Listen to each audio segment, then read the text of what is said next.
تو بہرحال نبی پاک علیہ الصلوۃ والسلام سبحان اللہ صدقے کے فضائل کتنے.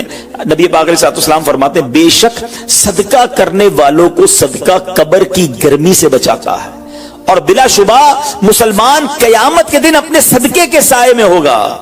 جب سایہ نہیں ہوگا، جب بہت گرمی ہوگی، جب بڑی تپش ہوگی، سوچو صدقہ کرنے والا کتنا خوش نصیب ہے. اور وہ اور خوش نصیب ہے جو روزانہ کچھ دنوں کے بعد جب موقع ملتا ہے دیتا ہی رہتا ہے. میرا سایہ بڑا ہو جائے، میں اس گرمی میں کہیں تپش میں مارا نہ جاؤں. اگر اس نیت سے صدقہ دو کہ مولا کریم قیامت کے دن کی گرمی سے بچا لیجیے، تو انشاءاللہ صدقہ دینے کا لطف بھی اور آئے گا. یا الہی گرمی محشر سے جب پھڑکے بدن، دامن محبوب کی ٹھنڈی ہوا کا ساتھ ہو. یا الہی جب زبانیں باہر آئے پیاس سے، ساقی کوثر شہے جود و عطا کا ساتھ ہو. اے میرے بیچے اسلامی بھائیوں، صدقہ دینے میں بڑی جس کو کہنا خوشی دلی کے ساتھ آگے بڑھ بڑھ کر ان موقعوں سے فائدہ اٹھانا چاہیے. صدقہ عمر میں اضافے کا بھی باعث بنتا ہے. جی ہاں، بڑا کمال کا واقعہ ہے. حضرت عیسیٰ علیہ السلام کے زمانے میں ایک دھوبی تھا، لوگوں کے کپڑے آپس میں تبدیل کر دیتا تھا. تو لوگوں نے حضرت عیسیٰ علیہ السلام کو اس کے بارے میں بتایا کہ حضور یہ بندہ بڑا گڑبڑ بندہ ہے، سب کے کپڑے ملا دیتا ہے، تو آپ جو ہے اس بندے کے لیے کچھ کیجئے. آپ نے اللہ کی بارگاہ میں اس کی ہلاکت کی دعا کر دی. وہ بندہ دھوبی اپنے معمول سے گھر سے نکلا، اس کے پاس 3 روٹیاں تھیں. ایک سائل آیا تو اس نے ایک روٹی اسے دے دی. سائل نے دعا دی اللہ تعالیٰ تجھ سے آفات سماویہ یعنی آسمانی آفت سے تجھے بچا لے. دھوبی نے اس دعا سے بڑا متاثر ہوا، ایک اور روٹی دے دی. اس سائل نے دعا کی کہ اللہ تعالیٰ تجھے جملہ آفتوں سے محفوظ رکھے. اس نے تیسری روٹی بھی دے دی. تو دھوبی سے اس سائل نے دعا کی اللہ تعالیٰ تجھے توبہ کی بھی توفیق عطا فرمائے. اب ایک بڑا سانپ جو ہے اس کی گٹھڑی میں داخل ہو چکا تھا، کیونکہ اب اس کی ہلاکت کی دعا ہو گئی تھی. اس سانپ کی گویا قدرتی یہ ڈیوٹی لگائی گئی تھی کہ اس دھوبی کو کاٹنا ہے. جب دھوبی کپڑے لینے کے ارادے سے اس نے گٹھڑی کے اندر ہاتھ ڈالا تو فرشتے نے اس سانپ کو لوہے کی ایک لگام ڈال دی اور وہ دھوبی سلامتی کے ساتھ واپس آ گیا. دھوبی کو پتہ ہی نہیں چلا کیا ہوا ہے. لوگوں نے حضرت عیسیٰ علیہ السلام سے عرض کی کہ اے روح اللہ، دھوبی تو صحیح سلامت واپس آ گیا، آپ نے تو اس کی ہلاکت کی دعا کی تھی، آپ تو اللہ کے نبی ہیں. ذرا سنو. حضرت عیسیٰ علیہ السلام نے اس دھوبی کو بلایا، فرمایا بتاؤ تم نے کون سی بھلائی کی ہے؟ کہتا 3 روٹیاں تھیں، وہ تینوں اللہ کی راہ میں صدقہ کی، اور وہ مجھے فقیر جو تھا وہ ہاتھ اٹھا اٹھا کر جھولیاں اٹھا اٹھا کر دعائیں دیتا رہا. تو آپ علیہ السلام نے اس سانپ سے پوچھا کہ تم نے اسے قتل کیوں نہیں کیا؟ تو سانپ نے عرض کی اے اللہ کے نبی، اللہ عز و جل نے آپ کی دعا قبول فرما لی تھی اور مجھے اس کو ہلاک کرنے کے لیے بھیجا تھا. جب اس دھوبی نے سائل کو صدقہ دیا تو ایک فرشتے نے آ کر مجھے لوہے کی لگام ڈال دی.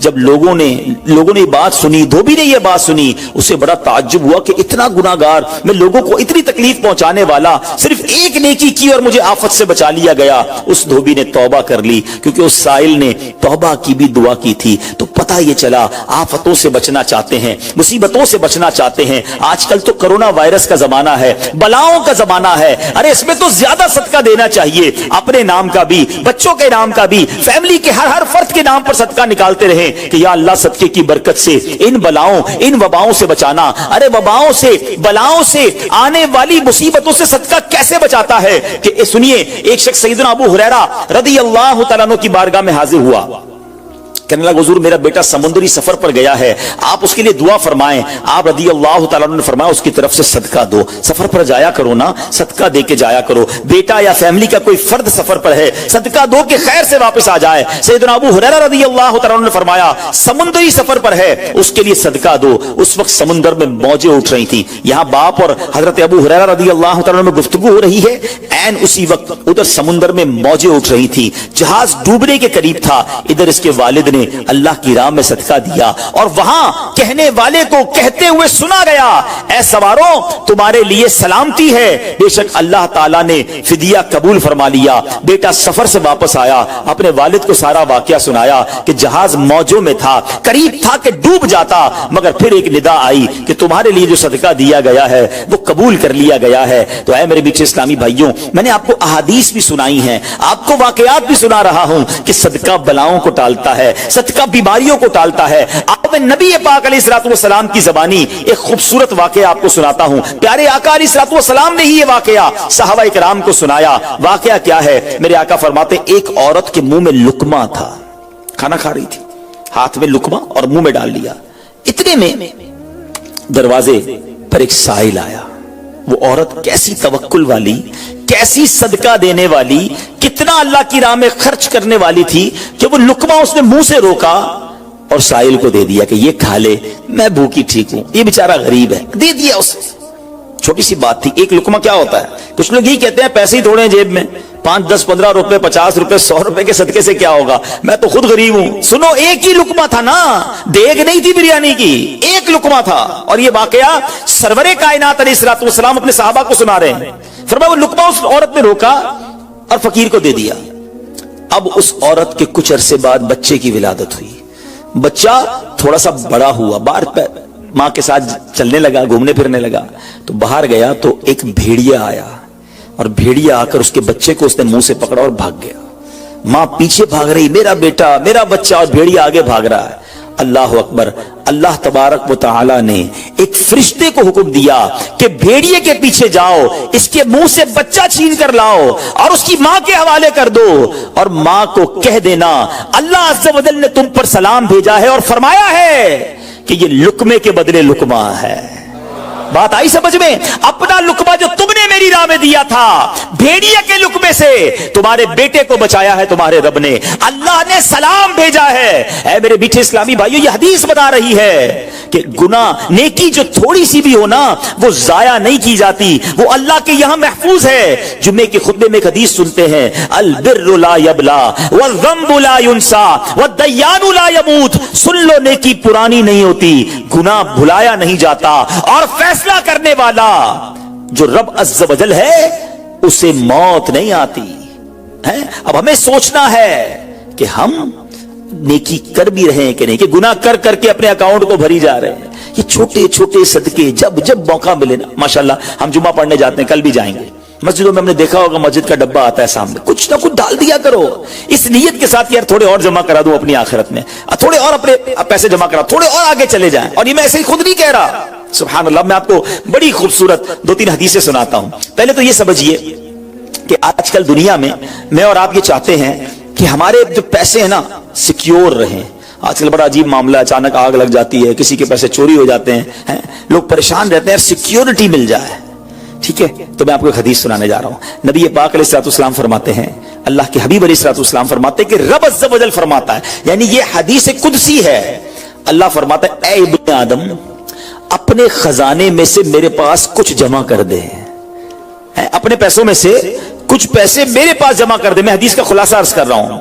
نہ جلے گا، نہ ڈوبے گا، نہ چوری کیا جائے گا. سنو کیسی سیکیورٹی ہے. انشورنس آج کل لوگ کراتے ہیں جس میں بعض اوقات حرام انشورنس ہوتی ہے. میں آپ کو سبحان اللہ ایک ایسی گارنٹیڈ مدنی انشورنس بتا رہا ہوں کہ رب فرما رہا ہے، اللہ فرما رہا ہے، اپنا مال میرے پاس جمع کرا دے. نہ جلے گا، نہ ڈوبے گا، نہ چوری ہوگا.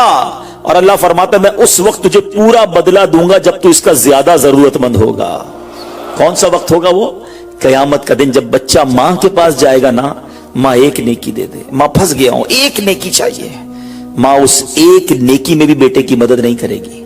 ماں جائے گی اولاد کے پاس کہ بیٹا میرا ایک گناہ لے لو. اولاد کہے گا ماں سے کہ نہیں، میں تمہاری مدد نہیں کر سکتا. باپ بیٹے کی ہیلپ نہیں کرے گا.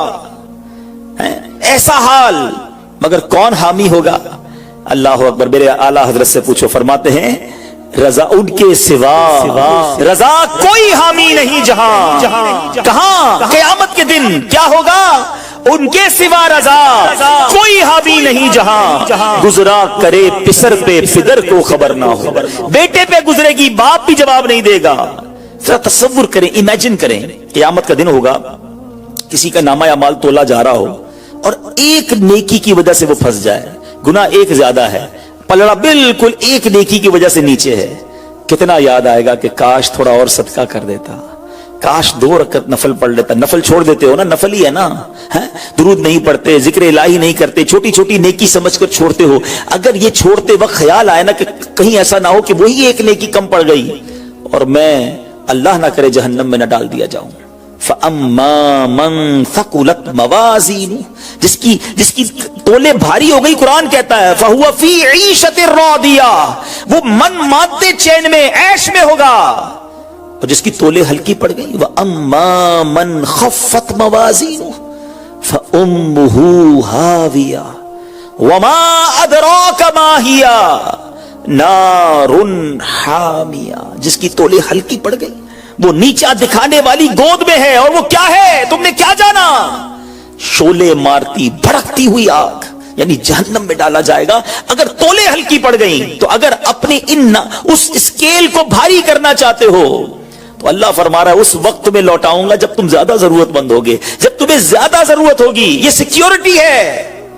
اچھا پھر کچھ لوگ بڑے عجیب ہیں، وہ کہتے ہیں یار پیسے تو ہم نے خرچ کر دیے، رمضان میں دی نا، زکات بھی پوری دے دی، بڑا کاؤنٹ کر کے چلتے ہیں، پورے ہو گئے بھائی، اب اگلے سال آنا. وہ اللہ کے بندو، جو رب تمہیں روز دے رہا ہے، عطائیں دیے جا رہا ہے، اور تم کیلکولیٹ کر کے لاک کر دیتے ہو صدقے کو. ایسا نہ کرو. میں آپ کو ایک اور حدیث سناتا ہوں. اللہ کے حبیب صلی اللہ تعالی علیہ وسلم فرماتے ہیں کہ پیارے آقا نے فرمایا مال کو روک کر نہ رکھو، روک کر نہ رکھو، کہیں یہ نہ ہو کہ تم سے بھی روک لیا جائے.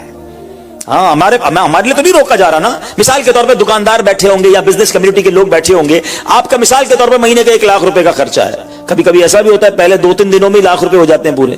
تو کیا تالا لگاتے ہو کہ چلو بھائی اب پورے مہینے کا ہو گیا، 27 دن بعد آئیں گے؟ نہیں، آنے دو جتنا آ رہا ہے. ہم آنے والی سائڈ تو نہیں روک رہے، ہاں خرچ اللہ کی راہ میں کرنے والی روک لیتے ہیں. جب وہ دینے میں نہیں روک رہا تو تم اللہ کی راہ میں خرچ کرنے میں نہ روکو. میں حدیث سنا رہا ہوں کہ روک کر خرچ نہ کرو، روک کر نہ رکھو، کہیں یہ نہ ہو کہ تم سے بھی روک لیا جائے.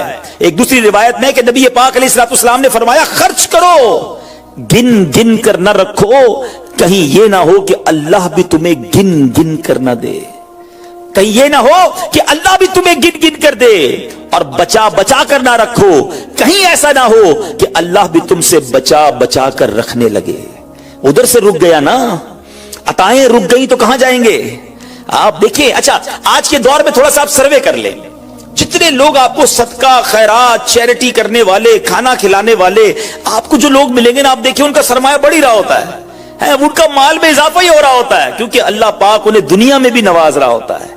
تو ہے میرے میٹھے اسلامی بھائیوں، پھر کتنی چیزیں آپ دیکھیں کہ بچ رہی ہیں، بلاؤں سے بچ رہے ہیں، آفتوں سے بچ رہے ہیں، رزق میں اضافہ، بری موت سے بچاؤ، قیامت کے دن اپنے صدقے کے سائے میں بندہ رہے، دنیا میں مال میں اضافہ، یعنی بینیفٹ ہی بینیفٹ ہے، فائدہ ہی فائدہ ہے اللہ کی راہ میں خرچ کرنا. اور سچی بات یہ ہے کہ یہ بریلینٹ کمال کی انویسٹمنٹ ہے کہ جو آپ کو ملے گی. اچھا دنیا میں لوگ معاذ اللہ ثم معاذ اللہ سود پر پیسے دیتے ہیں، حرام جہنم میں لے جانے والے کا پیسے دیتے ہیں اور وہ بڑھا کے دیتے ہیں، ہے نا، بینک میں رکھواتے ہیں، ادھر سے بڑھ جاتے ہیں. جہاں غیر شرعی کام ہے میں اس کی بات کر رہا ہوں. تو کبھی بھی ایسے منافع کی طرف نظر نہیں ہونی چاہیے، کیونکہ سود پر کام کرنے والا یہ اللہ سے جنگ کرتا ہے. اللہ مجھے آپ کو ہماری نسلوں کو حرام روزی سے بچائے، فقط حلال روزی عطا فرمائے. مگر آؤ میں آپ کو ایک ایسی انویسٹمنٹ بتا رہا ہوں جس میں اضافہ بھی ہوگا، اور ایسا اضافہ ہوگا کہ دنیا میں کوئی آپ کو ایسا منافع نہیں دے گا.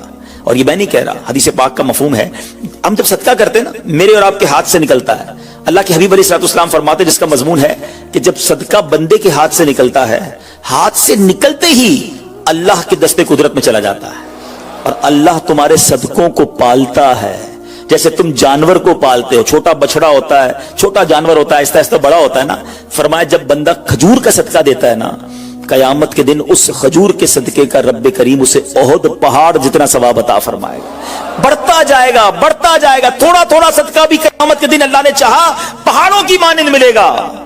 تو میں آپ سے پوچھتا ہوں کہ آخرت کے اکاؤنٹ میں کیا جمع کروایا ہے؟ لوگ کہتے ہیں میں نے فلاں جگہ سیف ڈپوزٹ کرائی ہوئی ہے، فلاں جگہ انویسٹمنٹ کی ہوئی ہے، فلاں پراپرٹی لی ہوئی ہے، اس کا ریٹ بھی بڑھ رہا ہے، ادھر سے کرایہ آ رہا ہے، سونا لے کے رکھ لیا اس کا ریٹ بڑھ رہا ہے، جناب ڈالر رکھنا چاہیے. عجیب پلاننگ ہے. کس لیے؟ دنیا کے لیے. ادھر کے لیے کوئی اکاؤنٹ کھولا نہیں کھولا. آخر میں آپ کو لاجیکلی ایک چوٹ کرنے والا واقعہ سناتا ہوں، پھر انشاءاللہ کنکلوژن کی طرف آتے ہیں. کہ ایک ملک تھا، اس میں بڑا نرالا کمپٹیشن ہوا، امیزنگ، حیرتناک. بادشاہ تو بادشاہ ہوتے ہیں، مرضی جو ان کی کریں.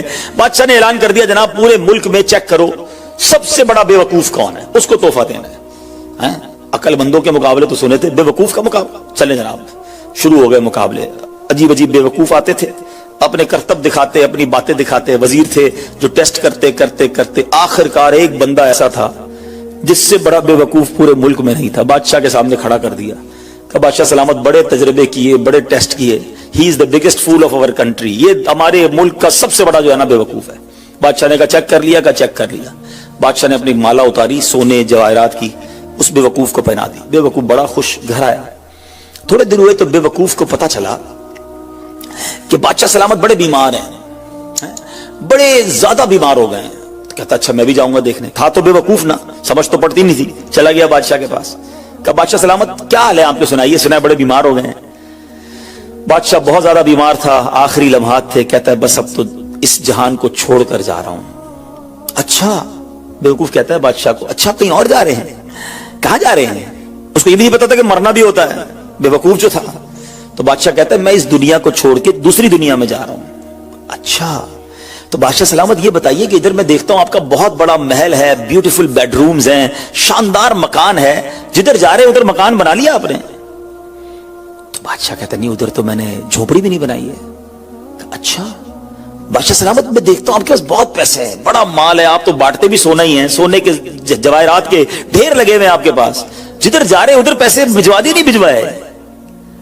تو بادشاہ کہتا ہے میں نے تو وہاں پوٹی کوڑی بھی نہیں بھجوائی ہے. اچھا بادشاہ صاحب میں دیکھ رہا ہوں آپ کے آس پاس بڑے خادم خادمائیں, کنیز غلام ہیں, ہر طرف آپ کے خدمتگار ہیں, جدھر جا رہے ہیں ادھر کچھ غلام کنیز خادمہ بھجوائے نہیں بھجوائے؟ بادشاہ کہتا ہے ادھر تو کوئی خادم نہیں ہوگا. اس بے وقوف نے بڑی کمال کا کام کیا, اس نے وہ مالا اتاری اور بادشاہ کے گلے میں پہنا دی. کہا حضور پھر مجھ سے بڑے بے وقوف تو آپ ہوئے نا, آپ کو پتا ہے آپ کہیں اور جا رہے ہیں, آپ کو پتا ہے اس دنیا سے آپ کسی اور دنیا میں جا رہے ہیں, نہ گھر بنایا, نہ پیسے بھجوائے, نہ خادم بھجوائے, کرو گے کیا ادھر؟ بس پھر تو یہ حکایت ہے, مگر سچ بتاؤ یہ کتنی بڑی چوٹ ہے. شاید جتنے لوگ مجھے یہاں سن رہے ہیں سب گھر میں ہی رہتے ہیں, جھوپڑی میں یا روڈ پہ کوئی نہیں سوتا ہوگا. دنیا میں جو مجھے سن رہے ہیں بہت سو کے پاس مکانات ہیں, مگر کیا جنت میں گھر بن گیا؟ ادھر سے تو جانا ہی ہے نا, تھوڑے دن رہ گئے. جی ہاں تھوڑے ہی دن رہ گئے. ہمیں نہیں پتا کہ آج کا دن اور آج کی رات بھی زندہ رہیں گے کہ نہیں, لیکن جیسے ہی آنکھیں بند ہوئی, جیسے ہی سانسیں ختم ہوئی, ادھر کیا ہے میرے پاس؟ ادھر تو گھر میرا نہیں, پرایا ترکا. کیا کہتے جیسے ہی میری اور آپ کی آنکھیں بند ہوں گی نا, حساب کتاب شروع ہو جائے گا. یہ بیٹے کو کتنا ملے گا, بیٹی کو کتنا ملے گا, بیوی کو کتنا, جناب رشتہ دار سارے حساب کتاب لے کے بیٹھ جائیں گے, میرا کچھ بھی نہیں بچنا. بلکہ کتابوں میں لکھا کہ جب انسان مرتا ہے نا, قبر بھی جاتا ہے, تو گھر والے کہتے ہیں میت نے پیچھے کیا چھوڑا, فرشتے کہتے ہیں میت نے آگے کیا بھیجا ہے. بتاؤ نا کیا بھیجا ہے ادھر گھر ریڈی ہے کہ نہیں؟ ادھر کچھ پیسے, ادھر کوئی ڈپوزٹ, جو اللہ فرما رہا ہے اپنا خزانہ میرے پاس جمع کروا, میں تجھے لوٹاؤں گا, میں نے جمع کروایا کہ نہیں؟ یہ سوچنے والی بات ہے. یہ سب ادھر رہ جائے گا. کتنا کھا لوں گا میں, کتنا پہن لوں گا, جو بڑا ہوا وہ ادھر ہی رہ جانا ہے. ادھر بھیج دوں کیونکہ وہاں اکیلا ہوں گا, میرے اعمال تولے جائیں گے, اور مجھے پتا ہے گناہ ہی گناہ ہے, خطائیں ہی خطائیں ہیں. مارا جاؤں گا, پکڑا جاؤں گا, اگر اللہ صدقہ قبول کر لے, کچھ نیکیاں ایسی کر جاؤں جو آخرت کے اکاؤنٹ میں جمع ہو جائیں. تو اے میرے میٹھے اسلامی بھائیوں, خدا را آج یہ ذہن بنا لیجئے کہ جب بھی اللہ کی راہ میں خرچ کرنے کی باری آئے تو اس کو برڈن فیل نہ کریں, بوجھ فیل نہ کریں, سعادت فیل کریں, محسوس کریں کہ یا اللہ تیری مہربانی, پھر موقع دیا اپنے اکاؤنٹ میں جمع کرانے کا. ویڈیو دیکھنے کا شکریہ. اگر آپ چینل پر نئے ہیں